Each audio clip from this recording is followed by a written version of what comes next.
Hey, welcome to Josh's Green Garage. In this video, I'm just showing real quick about my fuel filter wrench and how it'll fit a 1025 as well. I'm here at a John Deere dealership and figured I'd see if they'd let me check out this tool on a 1025, and they did. So I'm over here at the 1025, and this is pretty cool. Take a look.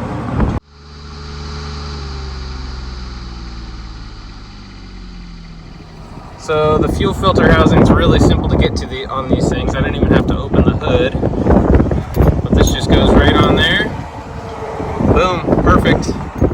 Plenty of access. You do have a lot more room on these, it seems, than the X700s, but the tool will fit that too. So if you're looking for a fuel filter wrench for your 1025R, feel free, pick one up.